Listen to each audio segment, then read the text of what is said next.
guys. Hai. Nah, jadi hari ini kami mau ngelakuin wawancara hukum adat Di Mega Legenda adat Minangkabau suku Tanjung. Nah, jadi kami udah nyampe nih di lokasinya nih guys, nih di rumah yang pink ini. Nah, jadi ikutin terus nih, kami mau kesana dulu ya guys ya, mau wawancara. Bye bye. Halo, selamat siang guys. Jadi saya Rendra Saputra dengan NPM 2451105 saat ini sedang berada di Mega Legenda bersama dengan Pak Ong. Mau saya Pak Ong? Baik, Assalamualaikum warahmatullahi wabarakatuh. Karena ini ada anak untuk ingin tahu tentang adat istiadat pernikahan Minang khususnya. Perkenalkan dulu, nama saya Marni Tanjung, tinggal di Legenda Melaka, Blok G6 nomor 11, asal dari Kota Pariaman. Oke. Aril izin mau wawancara Pak Ong nih, boleh Pak Ong? Oh, silakan. Kalau itu Aril juga pertanyaan ya Pak Ong. Silakan. Jadi pertanyaan pertama nih Pak Ong, bagaimana tahapan-tahapan prosesi pernikahan dalam adat Minangkabau Pak Ong? Baik, untuk sepengetahuan saya, adat pernikahan Minangkabau, khususnya Sumatera Barat ya, Minangkabau itu Sumatera Barat, itu ada beberapa tahap di dalam prosesi pernikahan itu. Jadi di sini mungkin bisa saya uraikan satu persatu tentang pernikahan adat Minangkabau. Pertama itu kita meminang. Dalam arti meminang itu keluarga perempuan melamar pihak laki-laki yang berbeda dari tradisi umumnya di Indonesia. Kemudian yang kedua, batimbang tando. Dalam arti batimbang tando itu pertukaran simbol atau benda sebagai tanda kesepakatan antar keluarga besar, timbang tando. Jadi yang pihak perempuan datang ke pihak laki-laki itu menimbang tando, berarti sahnya antara pertemuan calon kedua pengantin pada saat timbang tando tersebut. Ya, kemudian yang ketiga, marese. Marese itu kunjungan informasi untuk mendiskusikan detail pernikahan seperti waktu dan kebutuhan adat. Maksudnya mendeteksi itu, jadi pihak laki-laki maupun pihak perempuan itu ingin mengetahui kira-kira bagaimana persyaratan yang harus dipenuhi oleh kedua belah pihak, di antara pihak laki-laki dan pihak perempuan itu. Gitu ya, umpamanya menentukan hari tanggal resepsi pernikahan kapan, pernikahan kapan, kemudian hal-hal yang diinginkan oleh yang dibutuhkan oleh pihak laki-laki maupun perempuan. Jadi sama-sama mengetahui pada saat meresep tersebut. Ya. Kemudian tahap keempat, mahantasirya. Jadi mahantasirya itu kunjungan untuk meminta izin dan restu dari pihak keluarga yang lebih tua. Mahantasirya, jadi nanti yang pihak dari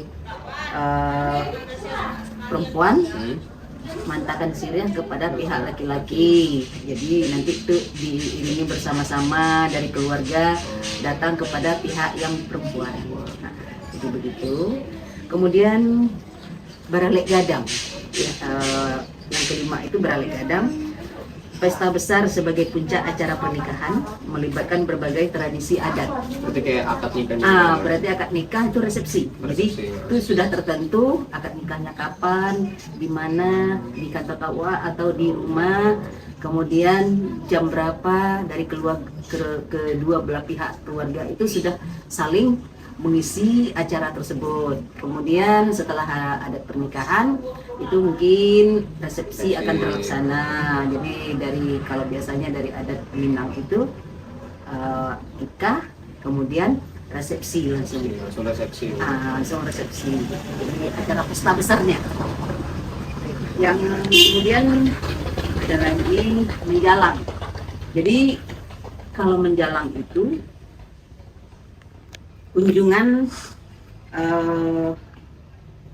kunjungan pasangan pengantin ke rumah keluarga perempuan untuk mempererat hubungan kekerabatan. Itu berarti menjalang setelah baralek gadang tadi mau? Setelah baralek gadang. Setelah nikah dan resepsi. Iya, biasanya tuh yang mau ketahui itu menjalang itu hari ini resepsi pernikahan, kemudian besoknya pihak laki-laki pihak perempuan akan menjalang ke tempat pihak ke rumah laki-laki pertanda sebagai memperharap hubungan tadi itu, karena kita sudah melakukan pernikahan dan resepsi, jadi menjalang itu mempertemukan awal di antara keluarga yang perempuan dengan keluarga yang laki-laki.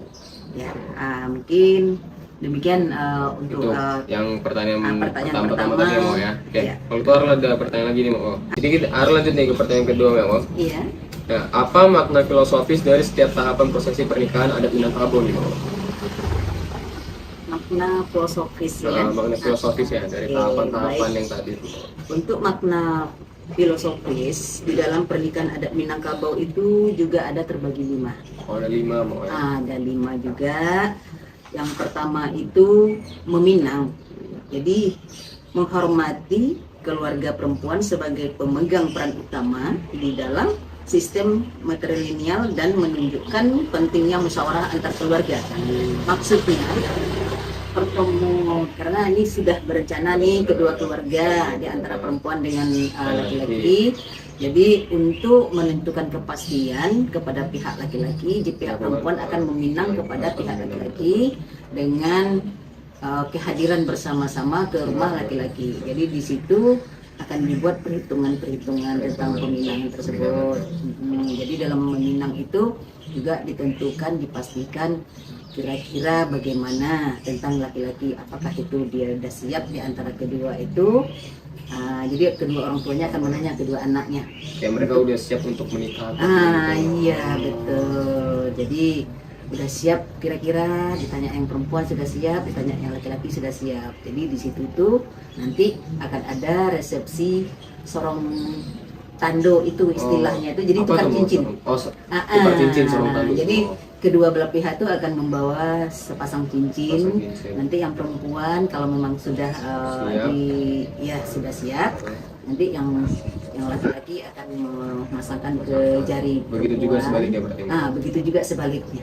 Jadi itulah filosofi dari tentang Minang yang pertama tadi. Kemudian yang kedua, batimbang tando. Jadi maksudnya batimbang tando itu simbol kejujuran dan komitmen antar keluarga besar, gotong royong dan saling percaya sebagai landasan. Jadi itu batimbang tando. Jadi dengan adanya pemasangan kedua cincin calon kedua mempelai tadi itu ke jari masing-masing. Jadi itulah sebagai gotong royong. Jadi sudah kedua belah pihak mereka sudah ada kerjasama. Bentuk komitmen. Ada bentuk komitmen untuk menikahkan kedua anaknya. Jadi punya rencana sudah bagaimana ke depannya, persiapan apa segala macam gitu. Kemudian yang ketiga itu meresek dan menghantar sirih, mengajarkan penghormatan kepada arti keluarga dan adat serta pentingnya restu dari pihak yang lebih tua. Jadi maksudnya itu pihak yang lebih tua itu jadi kalau di Minangkabau kan ada ini mama, pusako, adik lama, jadi pandai. Yang tertua itu jadi saling berunding nanti. Dengan kedua belah pihak yang tertua juga. Kemudian yang mencerminkan ya, itu yang ketiga ya. Baralek gadang. Baralek gadang. Makna dari baralek gadang itu mau filosofisnya mau? Kalau baralek gadang itu udah di resepsi akhir pernikahan. Jadi kedua belah pihak, apakah itu pihak laki-laki yang mau mengadakan acara pernikahan atau pihak perempuan. Jadi adanya saling kerjasama di antara keduanya itu. menentukan umpamanya nanti persiapan pernikahan seperti apa, persiapan resepsinya seperti apa, nanti mencari pelaminan, kemudian menentukan bagaimana besarnya acara yang diundang, persiapan makan, resepsinya itulah. Terus kemudian juga menentukan bagaimana yang terbaik agar jalannya Baralik Gadang ini sukses dari awal sampai akhir. Itu kedua belah pihak itu saling rumbuk dan saling bekerja sama gotong royong. Berarti kayak makna dari Baralik Gadang tuh kayak bentuk kerjasama sama bikin acara perayaan dari prosesi awal sampai akhir tadi mau. Iya betul. Itu lain lagi kalau Pariaman itu, ini Pariaman ini adat pernikahannya ini lain daripada yang lain. Oh beda. Jadi yang perempuan, yang laki-laki Minang perempuan itu. Oh. Jadi istilah perempuan Minang laki-laki itu istilah Babali gitu. Nah, itu adatnya. Tapi ciri khasnya yang adat Minangkabau dalam pernikahan resepsinya ini itu ada istilah badan tam. Badan apa tuh mau? Badan tam itu nih kita udah dadakan resepsi nih udah dari pagi sampai malam. Pokoknya dari jam habis itu mulai badan tam itu sekitar jam 9 malam. Nanti seluruh para undangan itu kan memberi itu. Memberi apakah itu berupa kado atau berupa uang. Nah dari keluarga besarnya mana yang lebih dekat dengan keluarga kayak adik-adik. Nah, jadi nanti itu di istilah disorain atau dipanggilin gitu. Umpamanya kayak Mak Wo dengan Ariel. Nah ini Abang Anggi nikah gitu ya. Nah, jadi nanti dari Ariel 1 juta itu disolain. Jadi berapa pendapatan satu hari itu diketahui langsung malam itu juga. Pada profesi yang badan Padang Pariaman itu. Nah, jadi itulah khususnya yang dari Pariaman. Ada istiadat pernikahannya. Kemudian menjalang juga. Menjalang itu menunjukkan penghormatan kepada keluarga perempuan dan menjaga hubungan kekerabatan setelah pernikahan itu. Hampir sama dengan yang filosofi tadi. Jadi kayak bentuk perkenalan awal lagi untuk mempererat hubungan. Iya betul. Jadi memberikan tanda awal kepada pihak daripada keluarga lah ke pihak perempuan itu, bahwa dia sudah ada sebagai syukuran gitu ya, sudah ada pernikahan, sudah ada resepsi. Jadi dengan alhamdulillah bersyukur, makanya itu besoknya itu akan diadakan menjalang ke rumah yang laki-laki. Bentuk bersyukuran gitu. Bentuk bersyukuran. Oke. Jadi itu udah temu berarti ya? Ada 5 berarti ya dari. Ada 5. Kalau gitu Ariel filosofisnya. Ariel lanjut ke pertanyaan ketiga nih ya Mo ya. Iya siap. Terhadap prosesi pernikahan adat Minangkabau tuh kayak gimana Mo? Kayak pengaruh dari sistemnya yang kekerabatan. Sistem kekerabatan. Itu menurut Mao itu mempengaruhi sistem kekerabatan itu memperdekat lebih dekat gitu. Jadi antara kedua keluarga itu sudah bersatu dengan adanya ijab kabul kepada Allah Subhanahu wa taala itu, jadi dia sudah bersatu, jadi lebih mendekatkan diri di antara kedua itu, baik dari semua keturunan keluarga pada keturunan keluarga kedua belah pihak itu saling menghargai, menghormati segala sesuatu yang telah dibuat ikrar di dalam pernikahan itu. Itu juga ada 4 peran juga di dalam dari sistem yang sistem kekerabatan itu. Yang pertama itu peran dominan keluarga perempuan di sistem kekerabatan matrilineal, menempatkan keluarga perempuan sebagai pusat perencanaan dan pelaksanaan prosesi seperti dalam tradisi Maminang tadi. Jadi kedua belah pihak itu akan memperlihatkan bagaimana wownya di dalam proses dalam meminang itu. Kemudian yang kedua, keseimbangan peran nenek mama, paman dari pihak perempuan berperan penting dalam urusan adat, menyeimbangkan peran laki-laki dalam struktur matrilineal. Berarti paman dari yang pihak perempuan ini kayak membantu kayak nyimbangin dari pihak laki-lakinya ya Mo ya? Iya.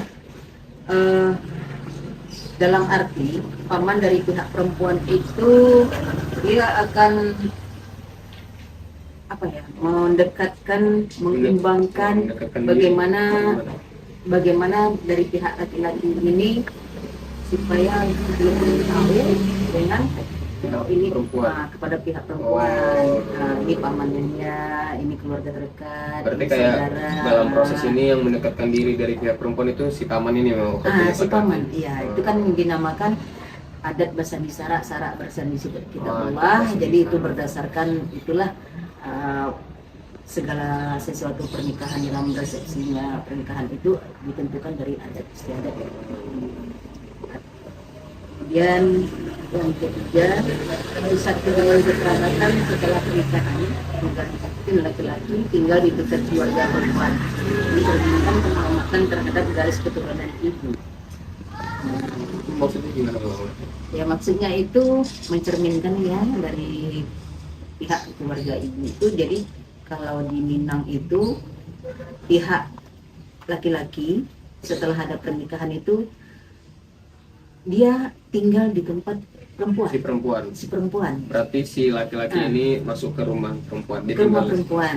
Jadi kalau adat lain dia tinggal di tempat laki-laki setelah ada pernikahan. Tapi kalau dalam Minang tuh si laki-laki yang ke rumah perempuan. Tinggal di rumah perempuan. Jadi nanti kalau umpamanya dia sudah mampu di dalam mengayomi kehidupan rumah tangganya, kemudian dia buat rumah, baru diperbolehkan keluar dari rumah itu.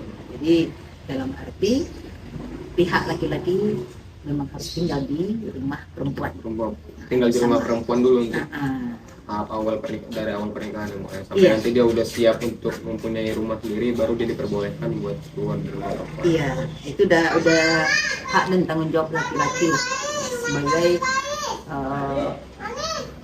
suami kepada istri. Nah, jadi dia mengikuti adat istiadat mengharuskan gitu ya, dia tinggal di tempat perempuan. Jadi kalau nanti pun ada di dalam pernikahan rumah tangga itu kan tidak seterusnya yang langgeng, yang tentram, yang rukun, yang damai.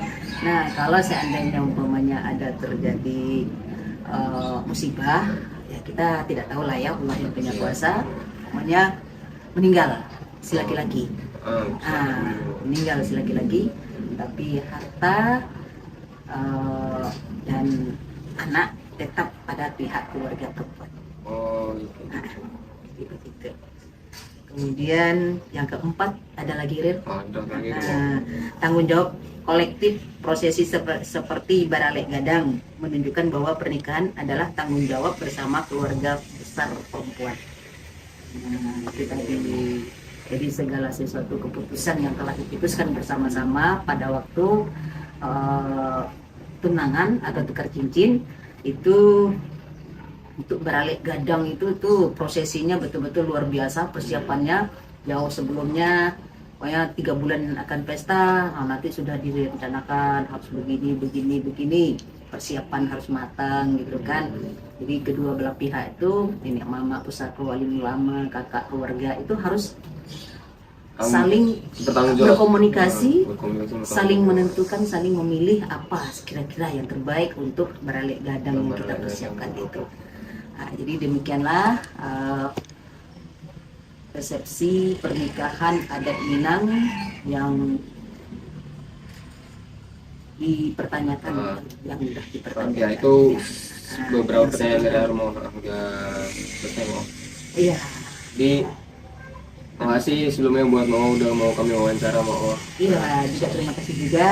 Mudah-mudahan resepsi ini dapat membantu untuk pendidikan yang pastinya di dalam kelulusan atau ini resepsi atau ujian ya.